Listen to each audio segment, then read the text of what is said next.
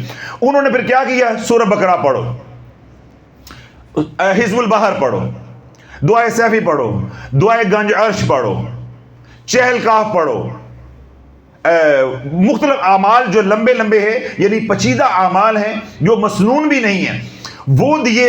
جب لمبے لمبے اعمال دیے بغیر شرائط کے دیے، عوام کو اس میں لگا دیا، تو انسان پھر ذرا دیکھ کے خوش ہوتا ہے نا، کیونکہ انسان جو ہے مرتا ہے کثرت کے اوپر. تو میں کیا بات کر رہا ہوں، 2 حرفی توبہ استغفار کرو، کملی والے پہ درود پڑھو، تمام مسائل کا حل اس کے اندر ہے. نہ رجت ہوگی نہ پھنسو گے، بلکہ پھنسے ہوئے ہو نکل جاؤ گے. ادھر ایک پیر کہہ رہا ہے نہیں، 7 کنوؤں کا پانی لے کر آؤ، سارے محلے کو اکٹھا کرو، سورہ بقرہ 40 دن پڑھو، رات کو 3 بجے پڑھنی، سجے پیر دی مٹی نہ ہلے، کھبی اگ پھڑکڑی نہیں چاہیے. اب ان باتوں کے اندر کشش ہے، ان باتوں کے اندر کیا ہے؟ کشش ہے. جو میں کہہ رہا ہوں اس کے اندر کشش نہیں ہے، میں سیدھی سیدھی بات کر رہا ہوں. وہ یہ کہہ رہا ہے کہ یہ بات کا تو مجھے پہلے پتا تھا. یہ جو بات انہوں نے کہی ہے نا 7 کنوؤں کا پانی، یہ ہے صحیح، یہ ہے صحیح، اس سے ہمارا علاج ہوگا. اس کا پھر نتیجہ کیا نکلا ہے کہ میرے حضور علیہ الصلوۃ والسلام کی امت کا کثیر حصہ جو مذہبی طبقہ تھا اس کو رجت میں پھنسا کے ان کا بیڑا غرق کر دی ہے، اپنی انہوں نے دنیا بنا لی ہے. اب نہ ان کی دنیا رہ گئی ہے جو رجت میں پھنسے ہیں، نہ ان کی آخرت رہ گئی ہے، نہ ان کے پاس مال ہے اور نہ ان کے پاس ایمان ہے. اب حضرات دیکھتے ہیں کہ ہر جمعرات میں جو مریض آتا ہے وہ ایک ہی بات بولتا ہے، حضرت صاحب میں کرایہ کسی سے ادھار لے کر آیا ہوں، حضرت صاحب میں کرایہ کسی سے ادھار لے کر آیا ہوں. تو پھر میں اس لیے کہتا ہوں یہاں بیٹھ کے جب میرے پاس آؤ گے تو نہ تمہارے پاس ایمان ہوگا اور نہ تمہارے پاس مال ہوگا، یہ تمہیں ایسے اجاڑ کے یوں کر دیں گے. تو اللہ تعالیٰ مزید اجڑنے سے بچ جو، چاہے حالت آزمائش میں ہو چاہے حالت عذاب میں ہو، آپ ان باتوں کو چھوڑ دو. کسی بھی مصیبت میں ہو، کسی بھی مصیبت میں ہو، ہر مصیبت کا علاج کیا ہے؟ اے اللہ میری توبہ. اللہ کے نبی علیہ الصلوۃ والسلام نے ارشاد فرمایا، جس نے رات سونے سے پہلے بستر پہ یعنی آنکھ لگنے سے پہلے 3 بار کہا استغفر اللہ الذی لا الہ الا هو الحی القیوم واتوب الیہ، اس کے گناہ سمندر کی جھاگ کے برابر بھی ہوں گے، اللہ ان کے گناہوں کو معاف کر دے گا. ریت کے ذروں کے برابر بھی ہوں گے، اللہ معاف کر دے گا. پانی کے قطروں کے برابر بھی ہوں گے، اللہ معاف کر دے گا. درختوں کے پتوں کے برابر بھی ہوں گے، اللہ معاف کر دے گا. زمین و آسمان کے درمیان میں جتنا خلا ہے یہ سارا خلا بھی گناہوں سے بھرا ہوگا. وہ 3 بار سید الاستغفار پڑھے گا، اللہ سارے معاف کر دے گا، اللہ سارے معاف کر دے گا. تو اللہ یہ چھوٹے چھوٹے اعمال چھوڑ کے جن کا کوئی نقصان نہیں تھا، نفع ہی نفع تھا، بلکہ ہمارا علاج ہی علاج تھا، وہ ہم چھوڑ کے دیگر اعمال پہ لگ گئے اور نئی مصیبتوں کے اندر آ گئے. اب وہ حضرات جنہوں نے وظائف کر لیے ہیں لا علمی میں یا ان سے کروا دیے گئے ہیں، ان کا بھی علاج کیا ہے؟ اے اللہ میری توبہ. رجت ہو گئی ہے، اے اللہ میری توبہ. ابھی وظائف نہیں کیے اور مصیبتوں میں ہیں، تب بھی علاج کیا ہے؟ اے اللہ میری توبہ. اللہ کی نافرمانی کی وجہ سے پھنس گئے ہیں، تب بھی علاج کیا ہے؟ اے اللہ میری توبہ. اس لیے پریشان ہونے کی ضرورت نہیں ہے، جس بھی حال میں ہو. بس سوال میرا یہ ہے کہ مڑ آؤ، واپس لوٹ آؤ. تمہارا جو علاج ہے، تمہارا جو نفع ہے وہ 2 باتوں میں ہے، ایک درود پاک ہے اور ایک استغفار ہے. تو اس لیے اللہ تعالیٰ تمام حضرات کو بارہا میں اپیل کرتا رہتا ہوں، کوئی بیان ایسا نہیں ہوتا جس میں میں یہ بات نہ سمجھاؤں کہ امام مہدی علیہ السلام کے ظہور تک اب 5 اعمال ہی چلنے ہیں. اب الحمدللہ عوام الناس کو بھی سمجھ آنا بات شروع ہو گئی ہے، لیکن ہمارے پیشواؤں کو ابھی شافی کی بات سمجھ نہیں آ رہی. وہ ابھی بھی وہیں ٹکے ہوئے ہیں. کیوں؟ وہ میری بات پہ آتے ہیں تو مرتے ہیں، ان کے خانقاہیں ویران ہوتی ہیں، ان کا نظام سارا اجڑتا ہے. وہ مریدوں کو کیا جواب دیں گے؟ کل تک تو آپ یہ کہتے رہے ہیں، اب آپ شافی کی بات کہنا شروع ہو گئے. اس لیے وہ اپنی عزت بچانے کے لیے کیا کہتے ہیں؟ نہیں شافی غلط، اسی سچے ہیں. عوام کو سمجھ آ گئی الحمدللہ کہ جو ہم کہہ رہے ہیں وہ قرآن و سنت کے مطابق ہے اور الحمدللہ 100% وہ محفوظ ہے. تو 5 ہی کام آپ نے کرنے. ہر نماز کے بعد یعنی 5 وقت کی نماز پڑھیں گے، ہر نماز کے بعد اپنا حصار کریں گے، خضری عمل پڑھیں گے. جن حضرات کو معلوم ہے خضری عمل انہیں تو معلوم ہے، جن کو معلوم نہیں ہے خضری عمل ان کے لیے کہ خضری عمل کا بیان جو ہے وہ آرزو چینل کے اوپر اپلوڈیڈ ہے. 5-7 منٹ کا وہ عمل ہے، وہ سن لیں. ہر نماز کے بعد اپنا حصار کرنا ہے. اس دور میں حصار کے بغیر کوئی شے نہیں ہے. اجڑ جاؤ گے، پہلے بھی اجڑے ہو، مزید اجڑ جاؤ گے. ہر نماز کے بعد حصار، سارا دن کملی والے پہ درود پاک اور ایک تسبیح کم از کم استغفار کی، کم از کم ایک تسبیح. استغفار کی، اور آنکھوں کی حفاظت، رزق حلال کمانے کی کوشش. یہ 5 کام ہیں، چاہے حالت آزمائش میں ہو، چاہے حالت عذاب میں ہو، چاہے حالت رجت میں ہو. اب تو کوئی عوام نہیں رہ گیا، اب تو ساری بات واضح ہو گئی. کوئی جس بھی حال میں ہے، جادو ہے، بندش ہے، رزق کی تنگی ہے، اولاد کی نافرمانی ہے، گھر میں لڑائی جھگڑے ہیں، یا گھر میں بیماریاں ہیں، کسی بھی طرح کا کوئی مسئلہ ہے، یا جس طرح میں نے بتایا کہ وظائف غلط پڑھ پڑھ کے رجت ہو گئی ہوئی ہے، کسی طرح کا بھی کوئی مسئلہ ہے، اس کے لیے 5 ہی کام کرنے. 6واں کام امام مہدی علیہ السلام سے پہلے نہیں کرنا. کرو گے مرو گے، مرے پہلے بھی ہو تو پھر ایسے مرو گے کہ تمہارے مرنے کی بھی کسی کو خبر نہیں ہوگی. اللہ ایسی لا علاج بیماریوں میں پھنسا کے مارے گا کہ موت مانگو گے، تمہاری زندگی موت کو ترسے گی. موت مانگو گے، موت نہیں ملے گی، موت نہیں ملے گی. کل ہم نے وہ ایک سروے پوسٹ لگائی ہوئی ہے اپنے چینل کے اوپر، تو آج میں نے کلینک سے واپسی پہ وہ اس کے کومنٹس جو وہ میں نے پڑھے، تھوڑے سے اوپر جو ٹاپ کے 8-10 کومنٹس سے میں پڑھے، وہ آپ لوگ بھی دیکھ سکتے ہیں. اس میں کسی نے لکھا ہوا ہے کہ میری والدہ بسم اللہ شریف پڑھتی رہی، بسم اللہ الرحمن الرحیم. یہ باتیں کہنے کے لیے ممبر رسول پہ پبلکلی سوشل میڈیا کے اوپر پوری امت کے سامنے لانے کے لیے جگرا چاہیے، شافی چاہیے. کیا پڑھتی رہی ہے؟ بسم اللہ. اب اس کو ثابت کرنا کہ بسم اللہ سے نقصان ہوا ہے، اللہ بولو یہ اتنا حساس موضوع ہے، یہ آپ کے گاٹے بھی فٹ ہو سکتا ہے. جس کو یہ بات سمجھ نہیں آئے گی وہ کیا کہے گا کہ یہ اللہ کا منکر ہے، کوئی یہ نیا فرقہ آ گیا ہے. اب ان سے پوچھو جن کو شافی کی فکر سمجھ آ گئی ہے، انہوں نے کمنٹس میں کیا لکھا ہے کہ میری ماں، میری والدہ بسم اللہ پڑھتی رہی کھلی. کسی نے بتائی ہوگی، کوئی مصیبت آئی ہوگی، انہوں نے پڑھتی رہی کھلی پڑھ دی. ہم کیا کہتے ہیں کہ ہم بسم اللہ پڑھنے سے نہیں روکتے، آیت کریمہ پڑھنے سے نہیں روکتے، 1.25 لاکھ سے نہیں روکتے، 1.5 لاکھ سے نہیں روکتے. ہم کہتے ہیں پڑھا، اس کے بعد کیا ہوا. ہمارا موضوع ہے بعد میں کیا ہوا. تو بعد سے ہم ثابت کرتے ہیں کہ پہلے والا ٹھیک نہیں ہے. جس کا آج ٹھیک نہیں اس کا مطلب اس کا کل بھی ٹھیک نہیں. تو جس کام کا نتیجہ غلط نکلا ہے اس کا مطلب وہ کام ٹھیک نہیں. اس لیے ہم براہ راست تو یہ کہہ ہی نہیں سکتے کہ بسم اللہ ٹھیک نہیں ہے معاذ اللہ. اب اس خاتون نے بسم اللہ شریف پڑھی، ساری زندگی پڑھی، چلتے پھرتے پڑھی، اس کا نتیجہ کیا نکلا ہے وہ کمنٹ سیکشن میں آپ جا کے دیکھیں کہ میری ماں لا علاج بیماریوں میں مبتلا ہو کے پچھلے 8 سال سے بستر پہ پڑی ہے. ہون پتہ چلا شافی سچا روندا ہے. اب سمجھ آئی. اب یہ بات مجھے بتاؤ، اس کے لیے جگرا چاہیے ممبر پہ بیٹھ کے سمجھانا کہ بسم اللہ سے نقصان ہو رہا ہے. نہیں، بسم اللہ سے نقصان نہیں ہو رہا. بسم اللہ کے ساتھ جو شرائط ہیں، جب تم نے بسم اللہ کو وظیفہ بنایا تو وظائف کی جب شرائط لاگو نہیں ہوں گی تو پھر یہی بسم اللہ تجھے لیر و لیر کر کے رکھ دے گی. میں نے کیا کہا کہ امام مہدی علیہ السلام کے ظہور تک کوئی وظیفہ نہیں چلے گا. اب بسم اللہ شریف کا محفوظ وظیفہ ہے. تو میں نے جو بسم اللہ کے اوپر اعمال بتائے ہیں یا بیانات کا ہمارا سلسلہ جو چل رہا ہے، اسی حوالے سے وہ کمنٹ آیا ہوا تھا. ہم نے آج کے دور میں بسم اللہ کی ریاضت کو بھی حصار کے ساتھ مشروط کیا ہے. حالانکہ بسم اللہ کے ساتھ حصار کی کوئی خاص ضرورت نہیں ہے، لیکن آج کے دور میں اگر آپ بسم اللہ کا وظیفہ بھی شرائط کے بغیر کریں گے تو فیتی فیتی لیر و لیر کر کے رکھ دے گا. 8 سال ہو گئے ہیں بسم اللہ پڑھنے والی، اللہ کا ذکر کرنے والی. قال رسول اللہ صلی اللہ علیہ وسلم ذکر اللہ شفاء القلوب. ذکر تو شفا ہے، دلوں کو شفا دیتا ہے. تو وہ 8 سال سے کیا ہو گئی ہے؟ بستر پہ پڑ گئی ہے. ہم اللہ کا ذکر کرتے ہیں، دم کر کے پانی دیتے ہیں، اللہ شفا دیتا ہے. وہ ذکر خود کر رہی ہے، بستر پہ پڑ گئی. اس کا مطلب ہے کہ کرنے میں کہیں نہ کہیں خطا ہے. تو جو خطا ہے وہی ہم سمجھا رہے ہیں کہ جب شرائط نہیں ہوں گی اجڑ جاؤ گے. استغفار کرو گے کوئی شرط نہیں ہے، درود پاک پڑھو گے کوئی شرط نہیں ہے، پاکی نپاکی کوئی شرط نہیں ہے، عملیات کی دنیا کی کوئی شرط نہیں ہے.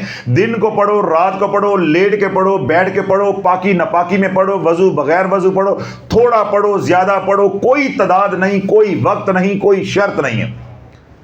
اے سچا سودا لیندے نہیں تو کہندے نہیں جی سورت بکرا تو 7 کوئے دا پانی چاہیے تو نال اونٹ دی ہڈی چاہیے. اس کا کیا مطلب ہے کہ ہمارے نصیبوں میں بدبختی لکھی ہوئی ہے. نصیبوں میں بدبختی لکھی ہوئی ہے کہ جو سودا شرائط کے بغیر ہے اور رحمت ہی رحمت ہے، درود پاک رحمت ہی رحمت، استغفار رحمت ہی رحمت ہے، وہ چھوڑ کے نہیں جی حزب البحر کرنا ہے، دعائے سیفی کرنی۔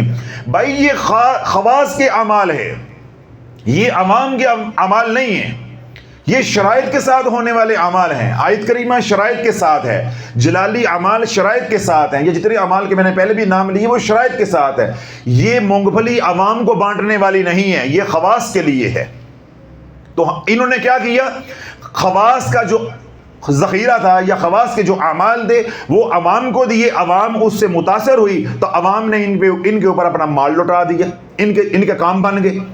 یہ میری طرح کہتے درود پاک پڑھو، استغفار پڑھو، جے پکھے دے پکھے نہ رہندے ساتھ نسل بھی تاں گیندے ہیں۔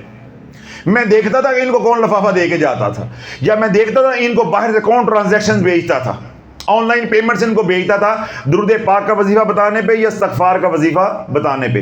تو اس لیے اللہ والوں انہوں نے مال کمانے کے لیے میری حضور کی امت کا بیڑا غرق کر دیا ہے۔ آپ بھی آنکھیں کھولو، آپ حضرات سے بھی میں اپیل کرتا رہتا ہوں، خدا کا خوف کھاؤ، پڑھے لکھے ہو اس دور میں، کچھ جاگتے رہو، جاگتے رہو، اور جو شافی کہہ رہا ہے اس پہ سوچتے رہو، یہ سوچ کے بھی سوچتے رہو کہ میں غلط ہوں، میں کیا ہوں، غلط ہوں، ہمیں غلط ثابت کرو۔ ہم نے آپ کے سامنے کو قرآن و سنت کا مسئلہ نہیں رکھا، ہم نے ایک تجربہ رکھا ہے، مشاہدہ رکھا ہے، تحقیق رکھی ہے، وہ غلط بھی ہو سکتی ہے، وہ غلط بھی ہو سکتی۔ ہم تو اسی انتظار میں ہیں کہ ہمیں غلط ثابت کرو، ہمیں غلط ثابت کرو۔ تو جب غلط ثابت نہیں کر پاؤ گے پھر تمہیں پتہ چل جائے گا کہ حضور کے غلاموں کی کیا شان ہوتی ہے، پھر ہمیں اپنے منہ سے کچھ بتانے کی ضرورت نہیں ہے۔ تو اللہ رب العزت جو ہے سننے والے سب کو سمجھ عطا فرمائے، جو مصیبتوں کے اندر ہیں اللہ ان کو مصیبتوں سے، پریشانیوں سے عافیت اور خیر کے ساتھ ان کو نکالے۔ جن کو ہماری فکر سمجھ آ رہی ہے اللہ ان کو کام کی توفیق بھی دے، اپنے علاقے میں رہ کے امت کے اوپر کام کرے تاکہ مسیحا بنے، درد مند بنے، درد سر جو ہے وہ نہ بنے۔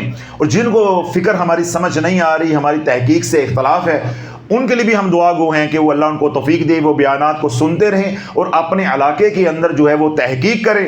جب ان کی تحقیق اور ہماری تحقیق ایک جیسی ہو جائے، یعنی ان کو بات سمجھ آ جائے، تو پھر ہمارا اختلاف ختم ہو جائے گا۔ پھر ان سے بھی ہم یہ کہیں گے کہ اپنے علاقے میں شافی بن کے کام کرو۔ اللہ ہم سب سے جو ہے وہ کام لے امت کو اس بھنور سے نکالنے کے لیے جس بھنور میں ہمارے پیشواؤں نے ہمیں پھنسا دیا ہے۔ اللہ ہم سب کی حفاظت فرمائے۔ سبحان ربک رب العزت عما یصفون وسلام علی المرسلین والحمد للہ رب العالمین۔